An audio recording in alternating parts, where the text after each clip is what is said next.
Hey, all you beautiful Ethic cuties and the 40% of you who have still not subscribed to the Ethicsverse, what the heck's wrong with you? Welcome to the coolest place to be every Thursday at noon Eastern. If you think fixing our workplaces can fix our world, we got a real treat for you today. I know I say that every week, but I really mean it this week. We're talking about AI at work, ethical implementation for modern organizations.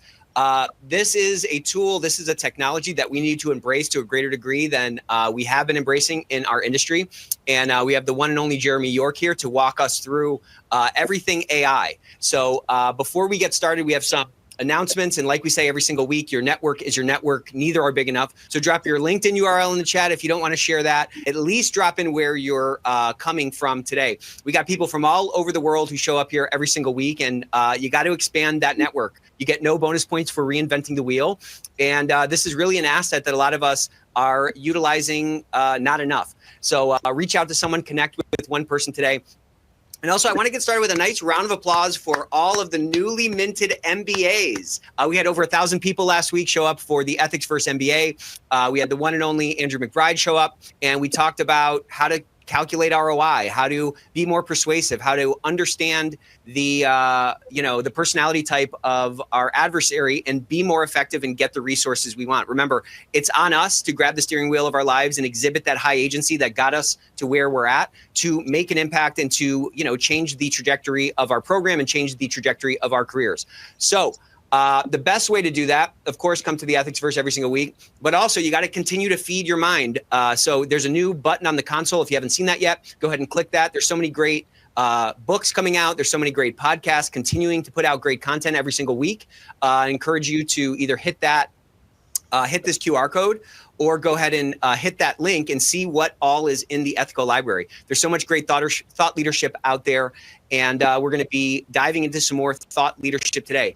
Remember, we're at this really interesting inflection point in our industry where the next 10 years can look a lot different than the last 10 years. But we have to remember that what got us here isn't going to get us there. Business is moving faster. Technology is moving faster. The expectations on us continue to increase. And the challenges that come with managing a program, whether that's HR, whether that's a legal department, whether that's a compliance program, continue to be difficult. But thank God we are in this industry. Thank God we have had the experiences we've had, because we are purpose-built for the kind of challenges that we're facing right now. So I want to share something with you real quick. We're going to be giving away 5 of my new favorite book, The Art of Ideation by Hema Lomax and Ashley. They put this great book together. So if you have not bought the book, why don't you win yourself a free book today? We're going to be talking through, like we always do, a very sort of organic conversation about AI. So the best comments, the best questions that we weave into the conversation are going to be up for this book. Also, why don't I share? Okay, yeah. So there's 5 of these coming. And I want to talk about, let me also talk about, we have this great AI, everything's AI. Is this a webinar if we're not talking about AI? There's a great AI compliance in the age of AI conference in San Francisco, July 12th and 13th. Ethico is a sponsor. I'm going to be there. Reed Blackman's going to be there. Andrew McBride is going to be there. It's going to be a really phenomenal conference. So if you are in town or you want to come in town, go ahead and click, go ahead and put in this Ethico 50 code, and you're going to get 50% off. Who loves you? So definitely check that out. And before we get started, I want to share this thing. This is what a crowd of 50,000 people looks like. Okay. So I get very passionate about this space because I think when we can change our workplaces, when we can give people a voice, when we can increase the level of quality, which is just the level of excellence within our organization, there's so many positive externalities that fix our workplaces and that ultimately translate into a more healthy organization, more growth, more bottom line, and so forth. And I get so passionate about Ethico because we really put our heart into trying to be a great partner to our clients and really help them bend the curve on the impact in their organization. So over the last year, part of our solution set, there's 3 things that we're always trying to maximize: employee engagement, efficiency, and ultimately leading toward that effectiveness so that we can sleep at night and know that the things that we're doing, the risk management apparatus that we've put in place is actually working. So about a year ago, we put into our internal call center where we take all these issues through the anonymous helpline. We put the opportunity for callers to, share their experience with us. So over the last several months, we got over 50,000 responses And look at this, 9 out of 10 stars. So the average positive response rate for an inbound call center is something like 60%. We got over 90% positive response rate. And so why does this matter? Well, it matters because we need that engagement from the workforce if we're going to ever crowdsource enough of the risk intelligence out there to provide those insights back to those points of risk and really improve our program. It really starts with each one of those interactions. And so when we can have an empathetic conversation with a caller, when they can get their questions answered, not only can we uncover better information, but it leads to better business outcomes for the compliance team or for the employee relations team that is receiving those reports. What it ends up translating into is a much higher identified rate. So lowest anonymous rate in the industry is what we're experiencing, which is all well and good. That helps to really spread the word and help reinforce the commitment that is espoused within the organization that, hey, we want you to speak up, your voice matters, and so forth. So when we have those interactions, we have to honor those people that have raised their hands and who are acting as guardians within our culture. But that also gives our investigators much better information to hit the ground running, leading to what you can see on the screen here, about half of the case closure time as is average or what's in the status quo for the industry. So the reason I care about this is because I, again, think we're right at this inflection point, and these next 10 years can look a lot different when we have the tools in place to really put our efforts to bear and to really show the rest of the organization that this culture of integrity that we're talking about all the time is real. So if you're interested in just seeing what else is out there, we got a no pitch zone demo lined up for you, up to 15% off. This is the Promised Land promotion that we're going to be continuing throughout this quarter, up to 15% off of your current bill and up to a year free. The biggest thing that prevents us from making decisions is not only the pain of status quo of staying where we're at, but also the uncertainty on whether or not we're making the right decision. So we're trying to isolate those things, really kind of put our money where our mouth is, so that more folks can get the benefit of the types of benefits that our clients are seeing. So if you're interested in that, we're already up to almost 2,000 emojis. I love it. If you're interested in exploring this some more, definitely hit that demo button on the console or go to ethico.com. Also, I want to share this little video for you before we dive in and get started here. I swear it's coming. Give me a second. All right, so we're going to start with a little... That's the wrong one. I'm going to show you this one. This is from last week's session. All right, so we're going to start with a little high five. The Ethicsverse MBA last week... It's not just about compliance, it's about improving and wanting to do better for good. So things like you're improving your human rights program, that's kind of like greater for the common good and invoking that core values. The core area of focus for us was the work that we were doing on supporting these very strict mining sustainability audits, went to grievance mechanisms and human rights. And because we got those certifications, it made a big deal for our customers. There was a premium associated with that. And suddenly, compliance was being asked to join sales calls by the sales department. And that is like, it's the end game, right? It's about, if you are there and you're seen as that kind of value unlocker, that enabler, that you're actually helping to secure the sale, then it just transforms the perception of compliance. And then when you actually want these functions to do something for you, like support your investment in new technology, a new thing, they're going to be right there with you. Like, sure, compliance totally needs this because it helps us get the sale. So there were so many unbelievable gems from that session last week. If you like that clip, what you can do to really help the show is I just put a link in the chat. If you can go and click that link, like it, reshare it, that does so much to really help this community that we're building here, that we're all a part of. And if you missed last week's session, I just dropped another link in the chat. So open this up, keep this on another tab. Chase went through and put all the chapters in there so you can skip through to the various sections on our YouTube channel. Also follow, like, and subscribe, hit that subscribe button, and we can keep it moving here. All right, with all of that, let's get a nice Ethicsverse welcome to only Jeremy York. How's it going, Jeremy? Me and Jeremy have been in space all day. How do you like that? Yeah, I love it. It's been awesome up here, right? So, hey, Nick, thanks so much for having me on. Good to see you, my man. So what are we going to be talking about today? Well, today we're really going to be focused on kind of the AI and the modernization of work. What does it really mean to us? And I love what you said about how, everything is AI these days, right? And it's a hot topic that all of us are talking about, but a lot of people are just kind of confused about it. They don't know what it really means. Some people are using it, some people aren't. So we're going to kind of just like go over a little bit about that and talk about some of the kinds of components there about what that might be. So really, what I want to focus on is just AI, strategies for ethical AI, and some practical tips around that. All right, very good. So why don't we start with this stat, because I think this is very telling in terms of like where we're at and where we're likely to be heading. Yeah, right. Whenever I talk about this stat, some people are surprised, some people aren't surprised, but 64% of people trust a robot more than their manager, and half have turned to a robot instead of their manager for advice. Well, here's the thing. The reason that people don't go to their managers a lot of times is because they don't trust them, or they feel like they're biased. And so they're going to AI, or they're going to a robot, if you will, to get unbiased information that they can get at their fingertips, which a lot of times their manager aren't available. The other thing is that people are going to these AI chatbots, et cetera, because they have more information than perhaps their manager may have, right? So that means that they have greater expertise per se, et cetera, which is great for us to be able to get that kind of information.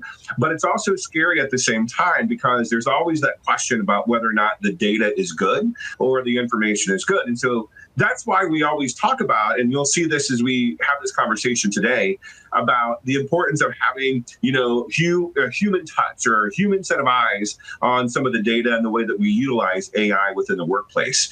And that's a big part of it. And what most people don't necessarily always understand is what is AI anyway, right? And for some of us that might be a little farther along in our journeys and our careers, right? We might remember back in the day when Microsoft Word or Microsoft Office had the little paperclip, right? Do you remember the little paperclip, Nick, that used to pop up and say, hey, do you want help? Well, that was kind of a form of AI getting started very early on many years ago.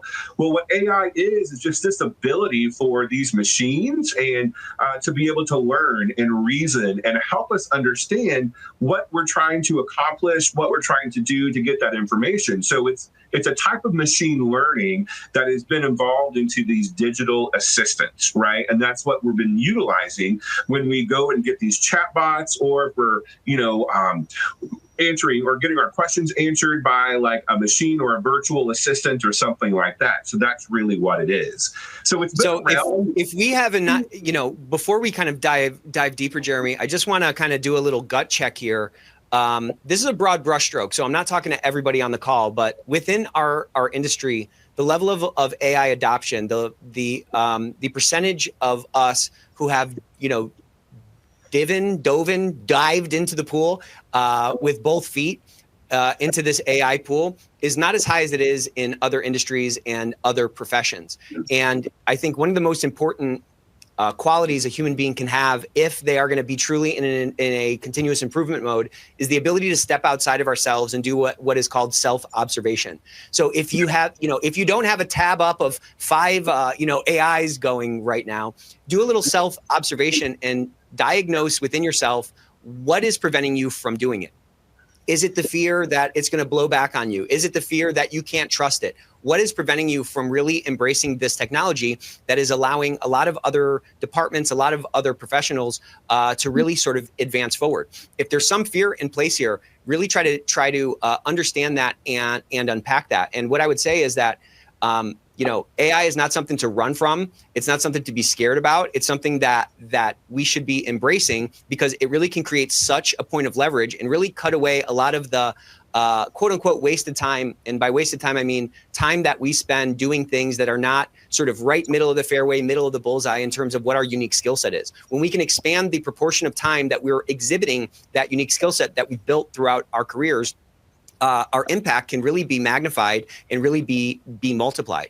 And I want to talk a little bit at some point throughout this conversation, and maybe you guys can drop into the chat, what's preventing you from doing it? We've heard some of these horror stories about a guy who wrote a legal brief and he got blasted, almost lost his license. Maybe he did lose his license without checking it. I just heard last week that the Chicago Sun-Times or something put out the top 10 books for the summer, and it was clearly AI generated because some of those books didn't exist. Those are like, obviously, that's not how we should be using this tool. But I think when we can use it as a brainstorming partner, or when we can visualize it as more of a tool to help us get more things done, knowing that at the end of the day, whatever we generate or whatever we pass off to someone else needs to pass through our discerning eye, it gives us a lot more freedom to create those points of leverage by utilizing this technology. Absolutely. And the thing is that, AI isn't going away, Nick. It's just like, exactly. When the internet came out, people were like kind of skeptical about it, but it runs our lives almost in a point today, right? And AI is that next internet, right? And that's going to be what we'll be using to be able to help us be more efficient and effective.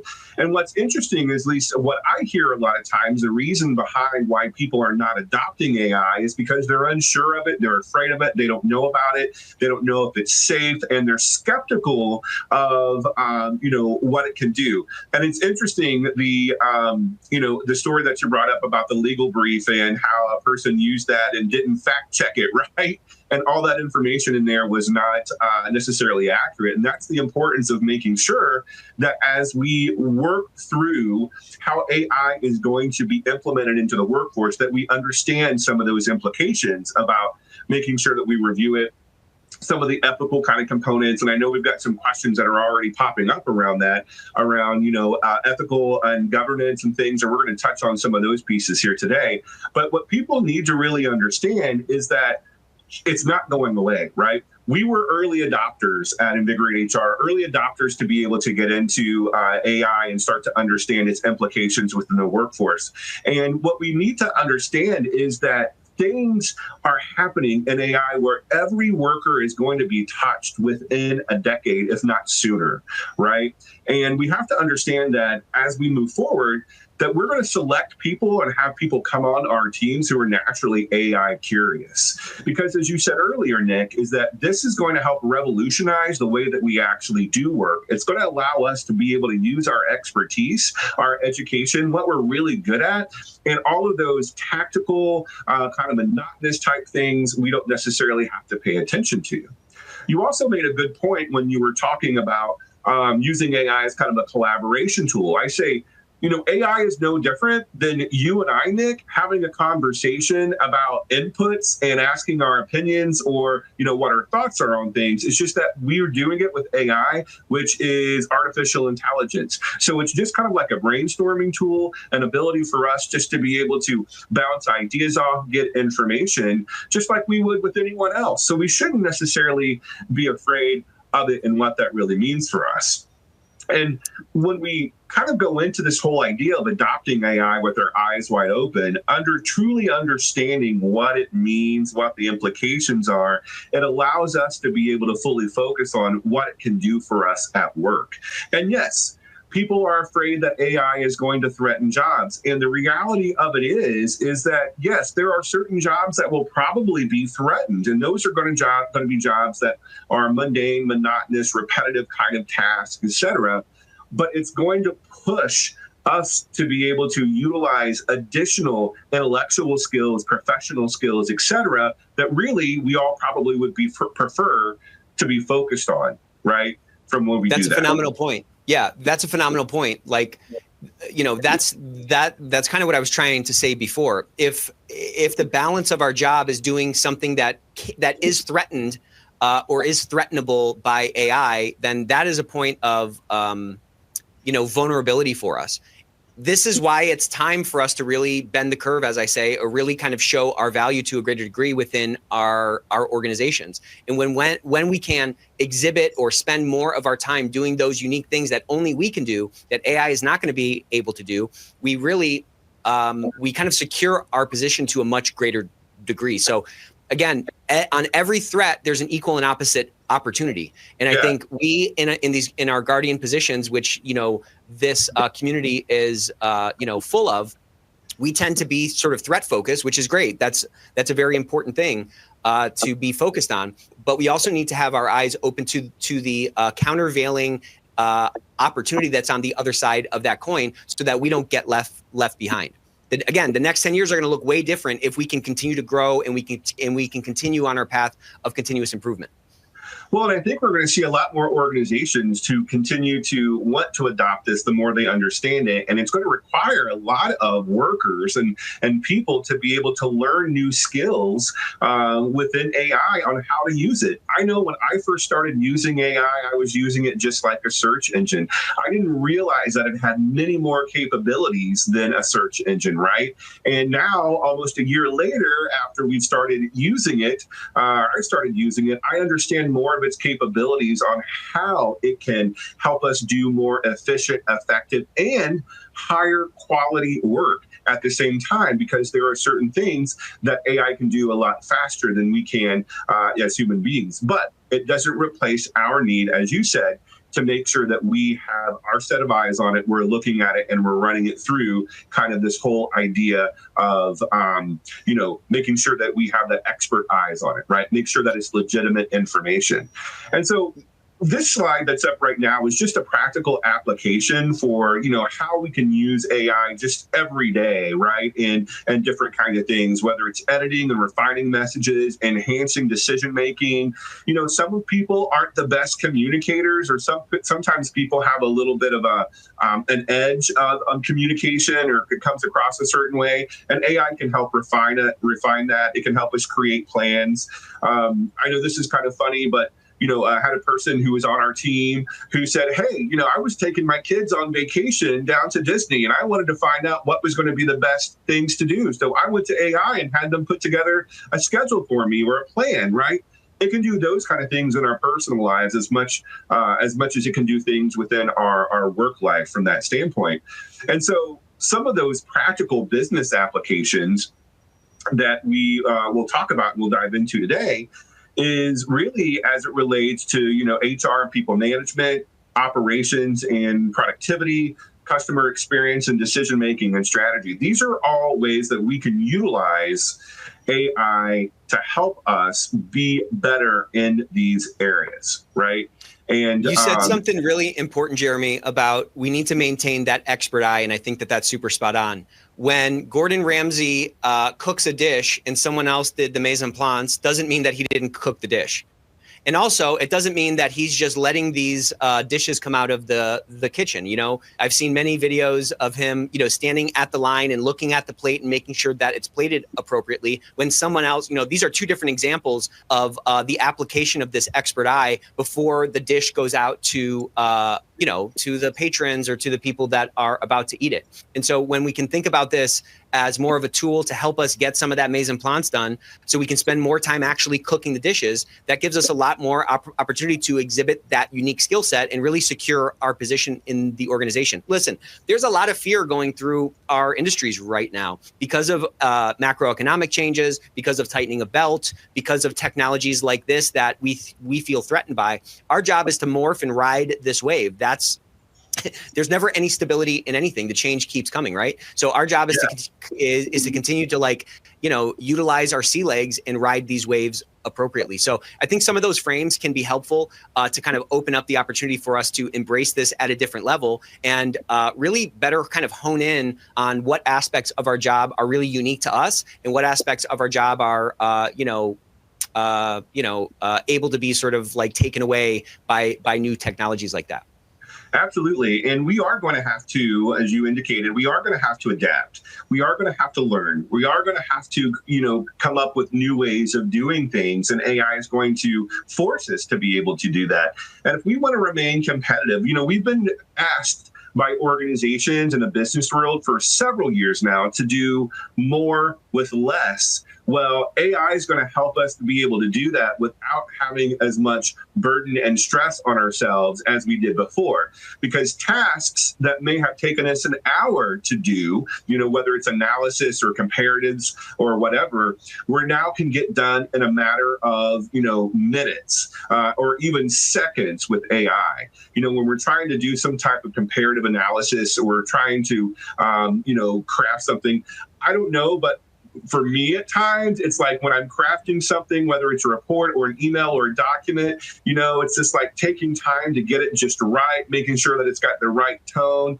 I joke a lot of times and I ask people, when we're doing like training, I'm like, how many times have you read an email before you send it out, right? To make sure it says the right thing. And that takes time. And AI can help us kind of do that a lot more quickly.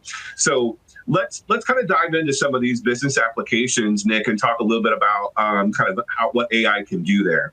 Of course, being a people leader, working in the human resources field and people management, I want to start with this topic first because people are our business. They're so important. We have to be able to, have people at our jobs in order to get the work done. So, from an HR and people management standpoint, we can start to use AI to help us with recruiting and talent acquisition kinds of things, whether it's helping us identify the right types of behavioral-based interviews to be able to ask, whether it's crafting job descriptions that are more detailed and specific to what we need, because a lot of times people aren't good at those types of things, right? No one wants to do that. Or maybe it's being able to utilize AI to help us put together an effective and efficient onboarding program and helping it generate ideas for us on what we can do from all of that. Things like performance management, something that people don't like to do at all, right? And people dread doing it. Well, what if we could, utilize AI to help us be able to endeavor on creating a new performance management kind of or evaluation kind of tool that might help us be more effective in what we're doing, or maybe even helping managers create the right kinds of responses when they have to fill it out or if they have to talk to an employee about a particular performance issue or something like that. I mean, the possibilities here are really kind of endless. And even with learning and development plans and creating those for employees, we hear more and more today that employees are looking to their employers to say, show me a roadmap on how I can, excel and be better, or how I can move up the ladder. What does that look like? And we can utilize AI to be able to create those kinds of plans for us, et cetera. You kind of said something, Jeremy. Sorry to keep interrupting here, but you said something that I think we should really kind of underscore.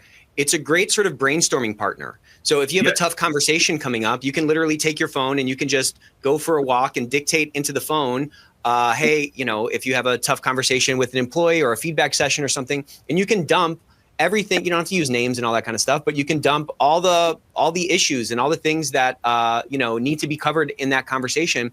And it has a unique ability to boil that down into not necessarily a script, but a way to kind of organize that conversation. And I think I spend a lot of time trying to organize my thoughts. And when something can cut out an hour and help me organize those thoughts in a better way that I can then react to, it helps me be a lot more efficient and also a lot more effective at the end of the day. That's what our job is. Our job is to build effective programs. Our job is to be effective leaders and be effective sort of stakeholders inside of our organization. And again, when we can spend more of our time on effectiveness and spend less of our time kind of stirring the paint, I think our lives can change a lot, and the impact that we can have can really multiply. And, I agree with you on just being able to organize the thoughts and how long that can take sometimes. And just a little push from AI can help shave, lots of time off of that. And that's the part, is that we shouldn't be afraid of understanding how AI can transform, the way that we manage our people. And that's even through employee engagement and figuring out ways that we can utilize, AI to help us support those kinds of things. Now, one thing that you mentioned that I think that I was going to talk about later, but I say, let's go ahead and hit it now. It's just about, the integrity or making sure that, we're not putting confidential information or proprietary information into an AI chatbot, et cetera. We're protecting that, and we're, keeping confidentiality in mind. And that's something, as we utilize AI, that we will that we'll have to keep in mind, and we will talk about as we look at like ethical implementation and ethical use around some of those kinds of things. So let's talk about operations and productivity, about what AI can do. We've already hinted at this a lot of times, Nick, but we're talking about process automation and, robotic process automation, whether that's robots being able to do certain things or whether it's utilizing just AI and our chatbots to help us refine a certain process. And there are a lot of ineffective processes that happen within organizations, right? We ask that question, how many people have to touch this before something goes out the door or it's finished? finished. And so our idea is to get that reduced as much as possible. We also can utilize AI to help us with predictive maintenance on any type of, let's say that we're in manufacturing and we need to know when our machines need to be maintenance to reduce the amount of downtime. And so we can help have AI help us be able to schedule, what that is, what that might look like for us. We can use it for supply chain optimization of knowing when, certain types of orders or supplies have to come in and how much, inventory we might need to have on hand. Any of these kinds of things. And one of the biggest parts that I think AI is really going to be able to revolutionize kind of operations is in those industries where scheduling is a huge part of what the need is. And so part of that is when we talk about resource allocation and scheduling. So I think about healthcare, right? When we have to think about how many medical assistants or nurses or whomever have to be scheduled to be able to cover the needs, et cetera. Or we're thinking about, even transportation industry. What could take hours to schedule can now be done in minutes with the use of AI. And a lot of scheduling technology and tools that are already exist out there are looking at how they can embed AI in some of those plans to improve that operational efficiency.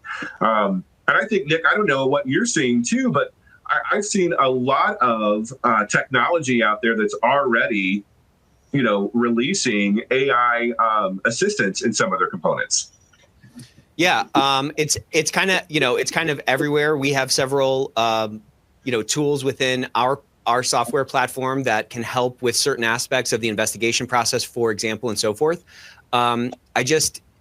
This is not going to go away. Remember, do you remember that old Paul Krugman article when the internet was first coming out?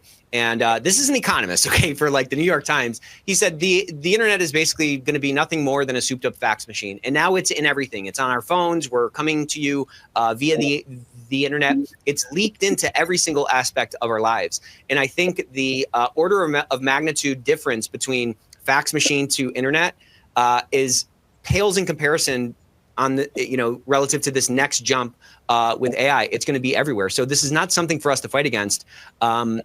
And, think about when the Model T came out, everyone was just riding horses. There was a whole group of people that were like, I'm not getting in that car.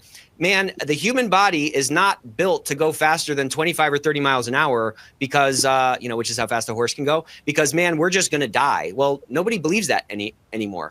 And so if we have some of that kind of Luddite mentality, we need to figure out a way to utilize this tool in a safe way. We can put seatbelts on the car. We can put headlights on the car. We can put speed limit signs up and so forth. But cars are going to be a reality. And so you're going to continue to see it through everything more and more. And more. So it just feels like it's just getting started, and the stepwise increases in the capabilities continue unabated. So we need to recognize what's coming and again see around the curve, not just for the protection and risk mitigation perspective within our own organization, but also from our own career security perspective. And I'd love for you to respond to this question here. We got a great question. That says AI has replaced many jobs. To what extent do you think it is in compliance with job creation? How is that dance going to be between job creation and job elimination? And what do you think that focal point is going to be? That's a great question. That's something that we've been talking about quite a bit, because there is that fear of, yes, AI will take jobs. It will take some jobs. We know that. But it will enhance, and kind of offset those jobs that it does take with job creation, because people are going to now have to become AI experts. So we're going to have a whole brand new set of skills that people are going to have to be able to acquire and utilize, because just like what we did with the internet, right? We saw a big boom in IT and information technology. We're going to see that same kind of boom as it relates to, artificial intelligence and figuring out how we can utilize it, how we can manage it, how we can implement it. I already see now a lot of advertisements already that are out there that say become an AI consultant, an AI implementation consultant, figure out how you can address businesses and have AI be able to transform the way that they, operate. I already see those things happening now. And so I think we're going to see jobs be created that are going to be more AI specific. But as I shared before, the job market is going to select, and it's going to kind of lean toward the AI curious already. And so that's what you said. It's not going away. We have to get on board with this and understand how we utilize it and understand what it can do for us. So imagine like you're coming to a job and they're saying, we use Microsoft Office Suite. We have Microsoft Word, of course. And you're like, I'm a typewriter guy. I stick with the typewriter. I mean, that of course would be insane. There's all these new tools coming out. We got to dive in, we got to jump in the pool. And I think when we can just look at this as just a new technology to learn, it really opens up a lot of opportunity for us to, change the way that we work. We had a great episode of the Ethics Experts. I think it was maybe 1 or 2 episodes ago. And our guest was talking, she really embraced AI, and she was talking about how it's really changed her work in kind of the way I was talking about a few minutes ago. She can spend so much less of her time putting together, moving the bullets and stuff like that in the PowerPoint presentation. And she can spend a lot more time making sure that her messaging is going to be dialed in, and making sure that the persuasion path that she's going to be, walking down in her presentation can be a lot more impactful. We were talking before the show, Jeremy, like, work fills the available time, right? Like, there's never we're never without work to do. And so what our jobs become is, if we're never going to be able to get to everything on the to-do list, success then becomes where we place our bets with our time and which things we can end up knocking out that end up moving the needle the most. So, think about this more like Microsoft, going from typewriter to Microsoft Word versus something that like we have to run from. Well, I love that analogy, too, because I think that really kind of sets the stage of thinking about what this transition really means and looks like as far as certain skills being out of date or certain processes being out of date with the enhancement of what AI is. And so let's talk about that now from the customer experience standpoint, Nick. And one of the things is that, and I have a great example of this the other day. We've all had to either call into a customer service line, or that we go and we try to get assistance with customer service, and there are those virtual assistants and chat bots, and sometimes those work, but most of the time, I know if you're like me, I end up being frustrated at the end because I still didn't get my solution resolved. The other day, I had an issue with my internet provider, and so it was like, everyone sees that they're offering it cheaper to new customers than what you pay, right? We do all that. So I was like, going to be that consumer, going to try to find out, hey, can I get my internet cheaper, right? Well, I go online and they have a virtual assistant, and I go through and I tell the virtual assistant what I'm doing, etc. And I was so impressed with this virtual assistant about how quickly it was to be able, I didn't have to wait in some phone queue, right? I didn't have to wait to have someone be able to help me. This virtual assistant went through and said, oh, I see that you're trying to lower your internet price. You're a current customer and this, and this. And it says, okay, well, here's the price that I can give you. And the virtual assistant did that for me. It was all AI generated and said, hey, I can lower your bill down to this. Do you want me to do that? And I'm like, absolutely, right? This was one of the most impressive experiences that I had ever had utilizing one of these virtual assistants because it was so powerful. Now, you talk about a customer experience. What did that mean to me? It saved me a ton of time from having to be on a hold or, deal with all of these other kind of things. And I got my issue resolved like that, no questions asked. So this is just kind of a good example of how AI is going to revolutionize our customer experiences and what we're doing. So these chatbots, these virtual assistants, personalized recommendations and marketing that it can utilize for us.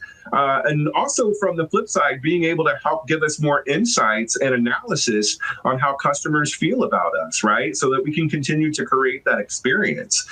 Here I am having that experience, right? And now sharing it with all of you on this about how great it was. And just think about, what that means for the business when those customers start touting, how their service levels have been increased or have improved through AI. And that's a proactive way for us to look at how we deliver that particular kind of service. And so I think as we talk about this, to me, AI can definitely enhance this customer experience tremendously. We have a great question from George. George, thanks for dropping this in there. George asked, has anyone had success with trying to use AI to extract privacy and security requirements from contracts such as Medicaid? If so, what tool did you use? So please drop some responses in the chat to George's question. What are your thoughts on that, Jeremy? Yeah, I think, it's interesting. We're not quite sure exactly how far the capabilities of AI can go with some of that. So I'm always very proactive, and I just try to see what I can do with it and see what information I can find or what I can get with it and try. I do know that there are certain things you just have to be careful with, right? Which is going to be, making sure that the data that you get back out of AI is good data, it's valid data. So you've got to evaluate that. I think you also have to pay attention to what the data is that you put into it. This is one thing I tell folks all the time. As we're utilizing AI, we have to be careful that the data that we get back is only as good as the data we put into it, or a lot of times what we call the prompts. And we're going to talk about that too here quickly, but the prompts that we put in to extract the data. And so that's important to us. And I think, being able to figure out how we can utilize AI, and it never hurts to ask and try to go to it as a resource and see what you're able to get out of it. And I think it's just going to take just some of those trial and errors. Sometimes it may work well for us, other times it may not, right? Yeah, and what I would also add is, like, if we can take I'll just kind of share my own experience. I've gotten significantly more comfortable with the outputs as I've understood the models and as I've kind of played with it more and as I've done my own tests. So I've gone through a contract before and I've looked for certain things with my own eyes, and then I've dropped it in and I've asked a question and I've compared the answer that came out to the answers that I've already sort of developed prior, yes, like as a control. And after doing that a couple times and seeing like this totally significant overlap between the two answers, the ones I generated and the ones that the large language model generated, I've gotten increasingly comfortable with it. That doesn't mean, again, I'm not standing at the line making sure that it's plated appropriately and making sure that I'm not going to be, putting something out into the world that's tied to me that's going to make me look like an idiot. But I think that's a great kind of approach if you're not feeling super comfortable. George, I would also recommend Perplexity. I think that's a great tool. You can change the models that plug into it. And what's cool about Perplexity, so like, the most recent Claude model you can plug in. They also have another proprietary model that I think is really good. But what's cool about Perplexity is that when it does deep research or it goes out into the internet, it gives you sources for all the stuff that it comes up with. So if you have questions about it, you can go back to those sources and you can double check where those recommendations came from. So the odds of quote unquote hallucinations occurring with a tool like that that's pointing to sources where those answers are accumulated from, I think that's a really cool kind of feature of that tool, Perplexity. I agree with you 100% on being able to validate that and just kind of try it. And that's one of the things I think that helps people get more comfortable with it. And you're right. Perplexity is a great tool to be able to provide those kinds of data points and shows you, here's where I got the data. You can also utilize that and ask for that with other AI chatbots and virtual assistants that you go through as well when you're trying to get that information, to ask them to give you some of those works cited or the sites or where they got the information. And that's just all important, especially, like where we're talking about this now with decision making and strategy, right? Like, we have to know that if we're going to use AI for data analysis and business intelligence, et cetera, we have to vet all of this information and make sure that we are mitigating as much risk as possible. And as we utilize all of that, right? And so utilizing AI as that model of, identifying business intelligence, figuring out, what are good strategies, what other competitors might be doing and things. Yes, that's all good. And being able to ask in that information for someone or for the tool to be able to provide those works cited for you or where the sources are, et cetera, are all good ways to be able to validate that information. And I think, as we talk about that, Nick, that really lends itself to this ethical implications, right, of AI. And I think this is where a lot of people have big concerns about the kind of information. And the first thing is like, yeah, you shouldn't probably put confidential, private information, proprietary information, any of those kinds of things into AI as you're utilizing it. You want to redact that and keep it out. Because whatever you put in, it's going to hang on to that information, right? And it's going to have that in there. And so if you've got that type of, confidential information, I would definitely leave it out. You also have to be careful about bias and discrimination. And while AI typically, as we would say, is unbiased, right? It is. But the information that you put in could be biased, meaning that you could get a biased response back from that. So you have to be careful that as you use AI about how it can perpetuate and amplify any biases that you may have there. So that's something you've got to pay close attention to as well.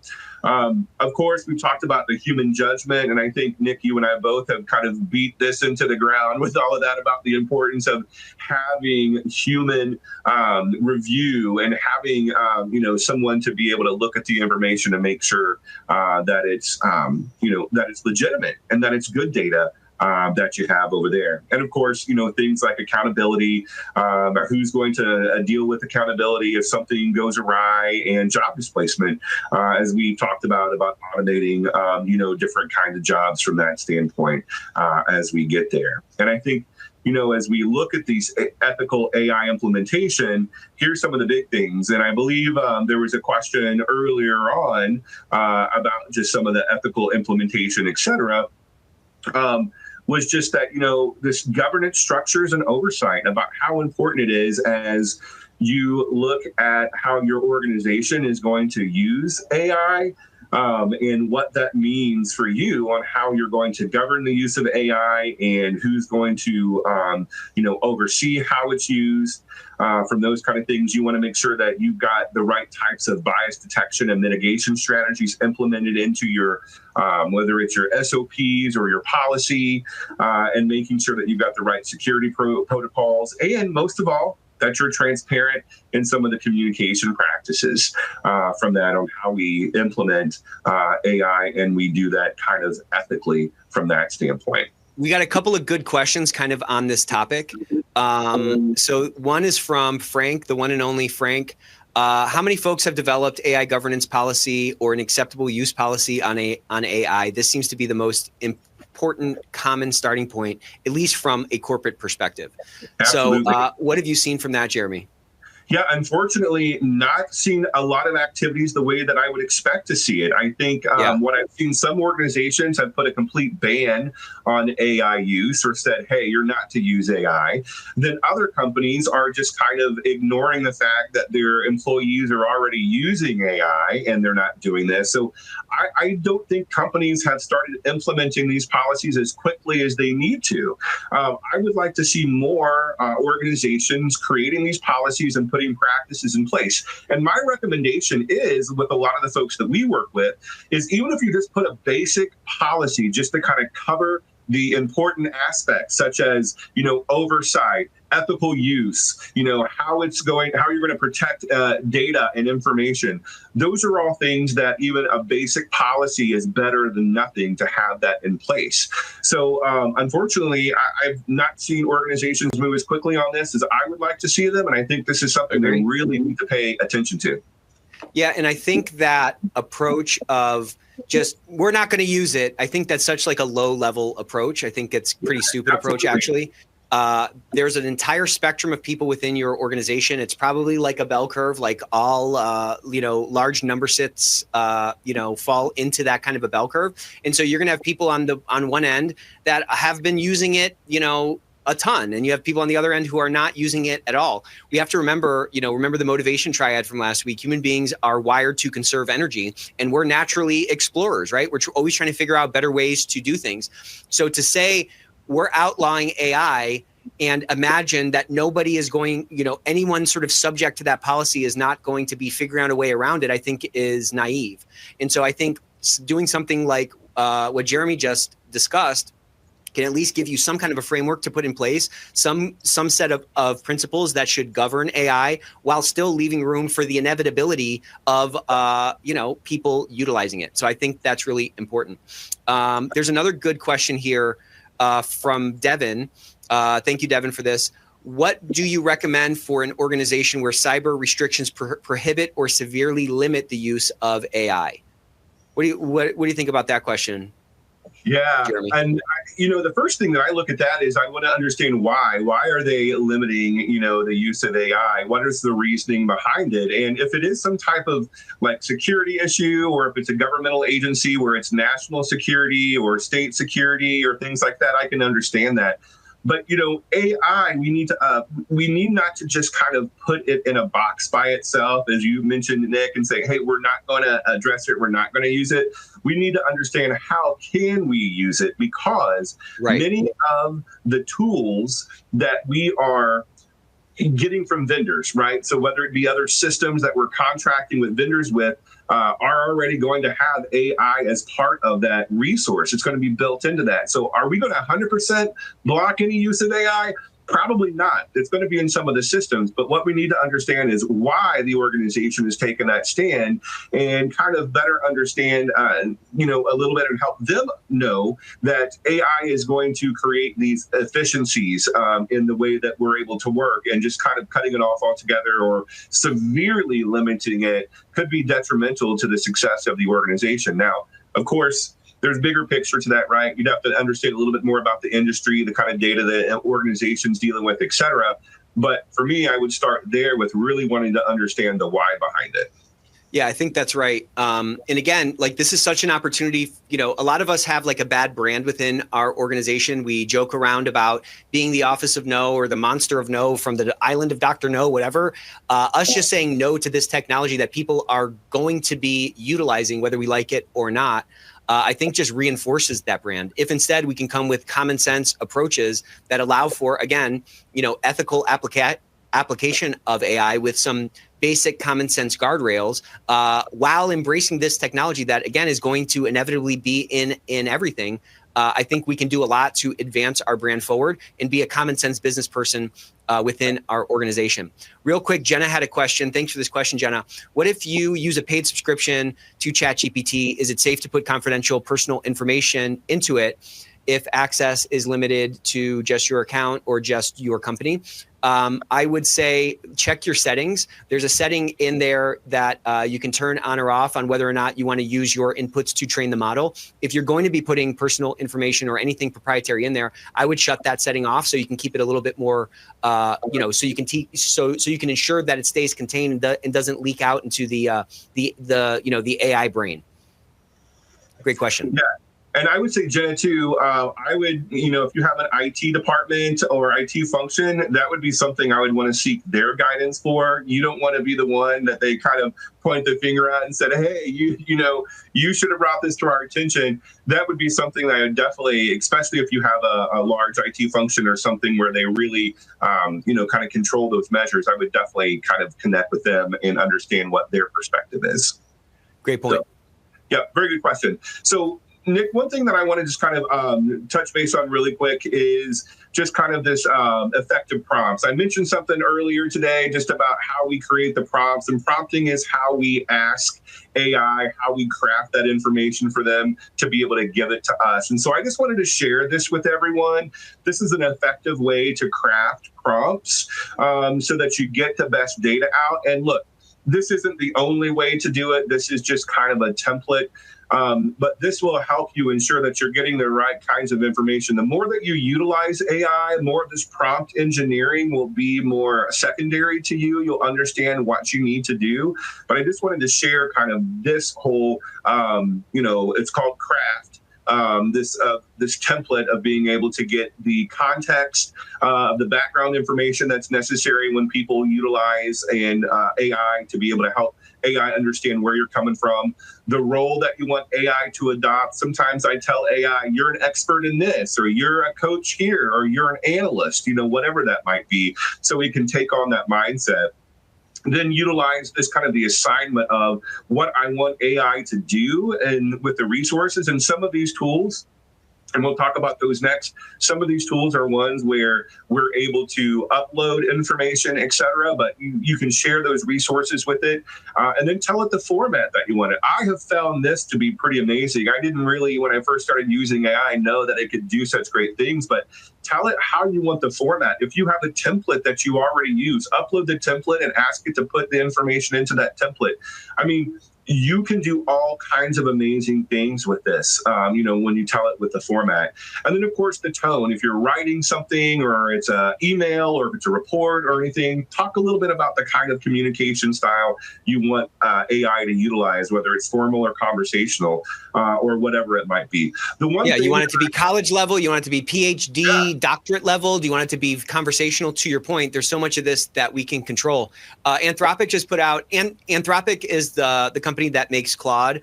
That's one of my favorite models. They just put out this really great course. What's that?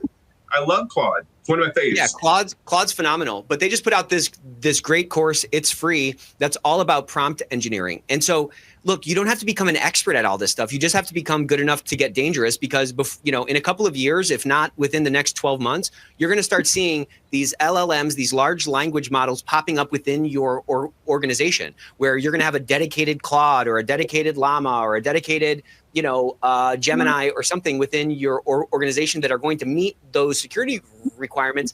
And then the expectations are just going to skyrocket within the organization, and the extent to which different departments are expected to utilize this tool. If the main thing preventing full use of AI within our organization are security concerns, well, that's like a solvable problem, and that is getting solved right now. So if you can get out ahead of the curve and you can help be a leader within the organization in terms of embracing this technology, you're going to totally secure your position, and the threat of your job being eliminated by this technology is really going to fall through the floor. So I highly recommend that course. I learned a lot from it. And another great hack with prompting that I've started utilizing recently, Gemini generates, Gemini's the Google one. Gemini generates really phenomenal prompts. And so leveraging, if your favorite, AI brain is ChatGPT or Claude or whatever, putting your problem into Gemini and asking Gemini to help you generate a prompt, I'm telling you, what it spits out is going to be something that you probably didn't even think about doing in terms of structure, in terms of depth of instruction, and so forth. So being able to kind of play between these different tools can really open your mind to some of the capabilities that maybe you're just kind of scratching the surface of. Absolutely. And so I just put up this list of some free AI assistants. Of course, they have page descriptions that you can utilize as well. But one thing that I think is important to note too, Nick, is don't forget that when you're utilizing this, it is a chatbot. You can treat it just like a person. So when it gives you your results and you don't like what it gives you, you can tell it that and say, hey, this isn't what I'm looking for. I want more of this, or I want more of this tone, or I'm looking for more of this. And it'll come back and work with you, right, as you're putting in your feedback. The product, again, is only as good as the feedback you give it. So you can have those kind of conversations back and forth with the tool.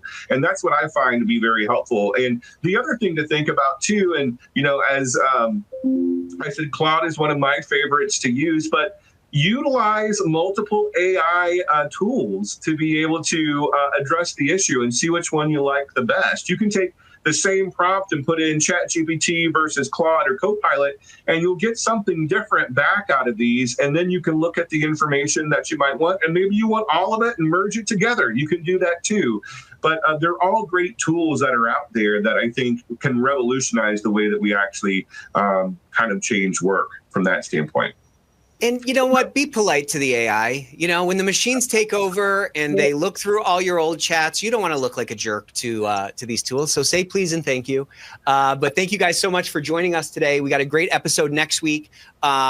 If you have other questions, of course, please reach out. We're trying to grow this community, so you can do a lot to help our show by following us on LinkedIn, by sharing our posts, or just make your own post if you want to get a book and you want to increase the odds of winning that. We'd very much appreciate it. If we have a couple of quick seconds right now, I'm sorry, Jeremy. I don't mean to pave over this, buddy. Did I skip a slide here? I'm sorry. Let's do the key takeaways, and then I'll do my begging in a second. Yeah, absolutely. No. Key takeaways. Oh, good. So, this is just kind of some key takeaways, right? It's like we've talked about this.